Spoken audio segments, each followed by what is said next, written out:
The bell above my bookstore door chimed softly as I flipped the sign to closed. Another quiet Sunday at Jasmine's Books, my small corner of literary heaven nestled between a coffee shop and a vintage clothing store. The evening sun cast long shadows across shelves of carefully curated books, each one personally selected, each spine holding not just stories, but possibilities. My phone buzzed, a reminder about tonight's family dinner. I sighed, already dreading the familiar pattern of subtle insults and condescending remarks that awaited me at my parents' upscale penthouse. I changed into a simple blue dress, leaving my Jasmine's Books nametag on the counter. No point in dressing up when nothing I wore would ever be good enough for them anyway. The elevator ride to the 47th floor felt endless. My sister Victoria's voice carried through the hallway before I even reached their door. The merger is worth $80 million. Can you believe it? I slipped inside quietly, but not quietly enough to avoid my brother Andrew's notice. Well, look who finally showed up. How's the little bookshop, Jasmine? Still managing to keep the lights on. The store's doing fine, I replied, hanging my coat by the door. At 32, I was the youngest of 3 siblings and, according to my family, the only failure. My mother emerged from the kitchen, perfect makeup and designer dress making me feel even more underdressed. Jasmine, darling, you look tired. Running that little shop must be so exhausting. If she only knew that I'd spent my morning on a conference call with investment bankers, orchestrating a deal worth more than her entire penthouse. But I just smiled and took my usual seat at the massive dining table. Victoria couldn't wait to dominate the conversation. So the merger with Global Tech is almost finalized. Once it goes through, I'll be named Senior Vice President of Operations. That's wonderful, sweetheart, my father beamed. He turned to me, his smile fading slightly. Jasmine, have you given any thought to selling the bookstore?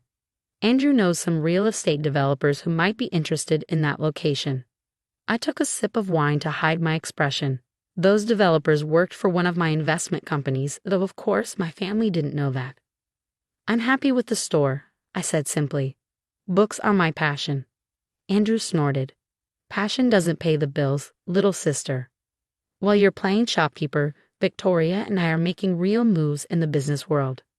If they only knew about the empire I'd built while playing shopkeeper. My small bookstore was just the tip of a very large, very profitable iceberg. It had started 7 years ago, shortly after I opened Jasmine's Books. A regular customer, an elderly man named Mr. Chen, would spend hours in the philosophy section, occasionally sharing his wisdom about life and investments. What my family didn't know was that Mr. Chen was one of the most successful private investors in the country. One day, he'd looked up from his book and said, "You understand people, Jasmine. You know what they want to read, what moves them. Have you ever thought about applying that understanding to investments?" That conversation changed everything. Mr. Chen became my mentor, teaching me to see patterns in markets that others missed. I started small, investing my modest savings in carefully chosen startups and undervalued companies. My first major success came when I spotted a small tech company that had developed an innovative payment processing system. I invested everything I had, then watched as the company's value multiplied tenfold in 18 months. I reinvested those profits, building a diverse portfolio that soon became Jade Capital Partners, named after my favorite shade of green. Though officially listed under a series of shell companies, no one knew that the quiet bookstore owner was the founder and CEO of a billion-dollar investment firm. While my siblings bragged about their corporate titles and million-dollar deals, I was quietly acquiring controlling interests in companies across multiple industries. My network of investments now included technology firms, real estate developments, and yes, even some publishing houses. Earth to Jasmine. Victoria's sharp voice pulled me from my thoughts. Were you even listening? I was telling everyone about my new beach house. Sorry, just thinking about tomorrow's inventory. I mumbled, playing my part. We're getting a new shipment of classics. My mother sighed dramatically. Darling, you're not getting any younger. Don't you want more from life than just books? I thought about the 3 homes I owned, including a private island off the coast of Greece. I'm content, Mom. Content? Andrew scoffed. That's just another word for settling. While you're contentedly selling paperbacks, I'm closing a deal that will revolutionize the real estate market.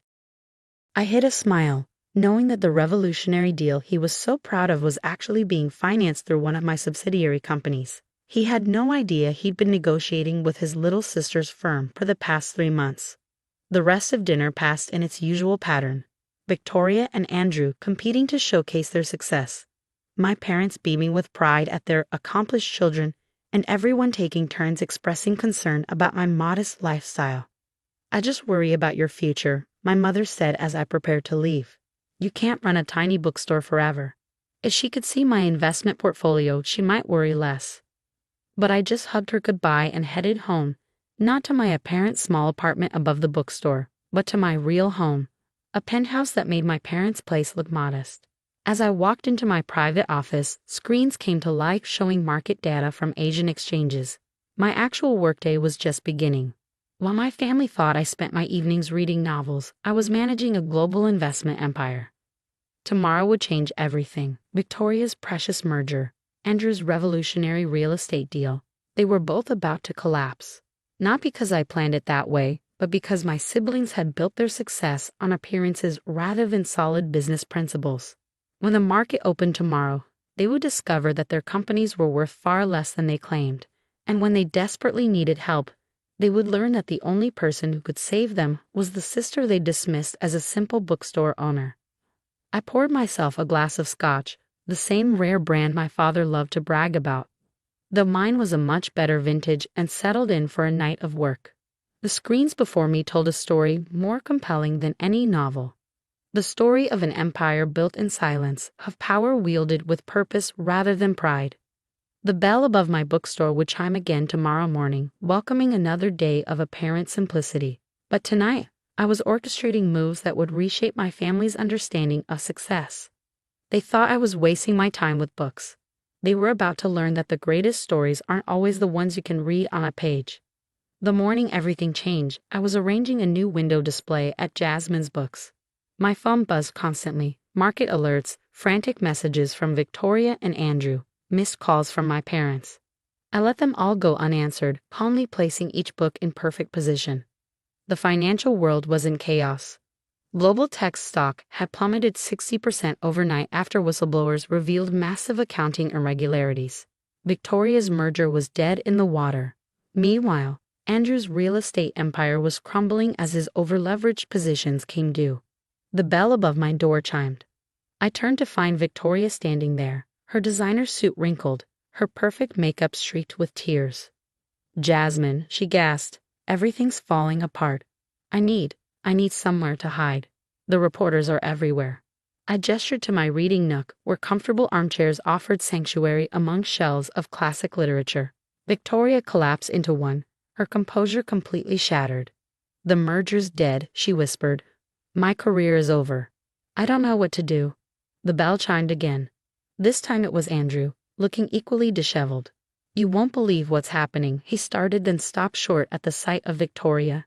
"You too?" I calmly walked to the door, flipped the sign to close, and locked up. "I think we need to talk." "Talk?" Andrew laughed bitterly. "What could you possibly say? While you've been playing with your little bookstore, the real business world is collapsing." I walked to my office in the back, returning with 3 folders. "Actually, I have quite a lot to say. But first, I need you both to read these."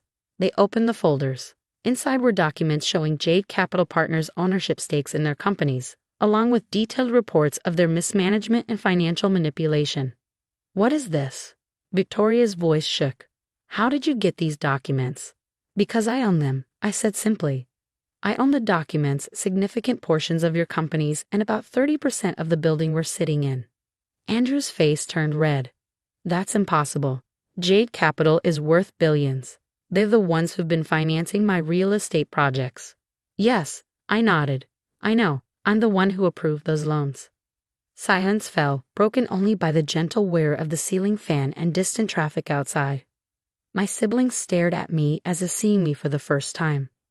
"You," Victoria whispered. "You're behind Jade Capital."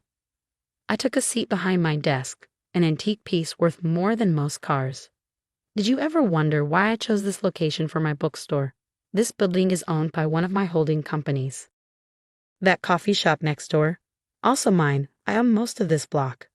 But, but you're just a bookstore owner, Andrew sputtered. No, I corrected him. I'm a bookstore owner who also happens to run one of the largest private investment firms in the country. The bookstore isn't a fallback or a hobby. It's the heart of everything I do. It reminds me why I started investing in the first place. I pressed a button under my desk. The back wall of my office slid aside, revealing a state-of-the-art trading floor. Screens displayed real-time market data, news feeds, and investment analytics. While you were bragging about your millions, I continued, I was quietly building billions. Every time you mocked my little bookstore, I was probably financing your competitors or buying controlling interests in your partners. Victoria stood up, swaying slightly. Why? Why keep this secret? Why let us treat you like a failure? I finished for her, because success isn't about proving people wrong. It's about doing what you love and doing it well. I love books. They taught me to see patterns, understand human nature, and recognize value where others see nothing. My phone buzzed again. This time I answered, putting it on speaker. Yes, Mr. Chen. My old mentor's voice filled the room. The board is ready, Jasmine. Shall we proceed with the acquisitions? Yes, I replied, watching my siblings' faces. Execute as planned. After I hung up, Andrew found his voice. What acquisitions? Jade Capital is buying controlling interests in both your companies, I explained. At a very generous premium, considering their current market value is essentially zero. You'll both retain your titles, but the actual management will be handled by my team. You're taking over our companies? Victoria's voice rose hysterically. I'm saving them, I corrected her. Though you might want to check your messages. I believe the board has already voted to accept Jade Capital's offer. Just then, our parents burst through the front door of the bookstore, looking panicked. Victoria, Andrew, we just heard. They stopped short at the sight of my revealed office. My mother's hand flew to her throat. My father's face went pale. Hello, Mom, Dad, I said calmly. We were just discussing some business matters. Would you like to join us? The next hour was surreal. I explained everything. How I built Jade Capital from scratch. How I'd watched my siblings' companies implode through reckless management. How I positioned myself to save them while teaching them a valuable lesson. All those times we criticized you, my mother whispered. You were worth more than all of us combined. Money isn't everything, I reminded her, gesturing to my beloved bookstore. This place, these books, they're what make me happy. The success of Jade Capital just proves that you can build something extraordinary without sacrificing your passion. My father cleared his throat. But why keep running the bookstore? You don't need to. I don't need to do anything, I cut him off. I choose to run this store because it matters to me. Every person who walks out of here with a book that might change their life. That matters more than any merger or acquisition. In the weeks that followed, everything changed. Victoria and Andrew learned humility as they worked under Jade Capital's management. My parents stopped pushing their version of success on me. The bookstore remained my sanctuary, though now they understood it was just one chapter in a much larger story. Mr. Chen visited more often, still browsing the philosophy section, still sharing his wisdom. One day, he smiled at me over his book and said, You've taught them the greatest lesson of all. That true success isn't about what you show the world, but about staying true to yourself. I looked around my bookstore at the shelves of stories that had inspired me, at the reading nook where children discovered new worlds, at the antique desk where I built an empire. You know what the best part is? I told him, I still get to read the best stories first. Today, Jade Capital continues to grow, but I still open the bookstore every morning. My siblings have learned to measure success differently, and my parents finally understand that the quietest person in the room might just be the most successful. And me? I'm exactly where I want to be, surrounded by books, building empires both literary and financial, proving that you should never judge a book or a person by its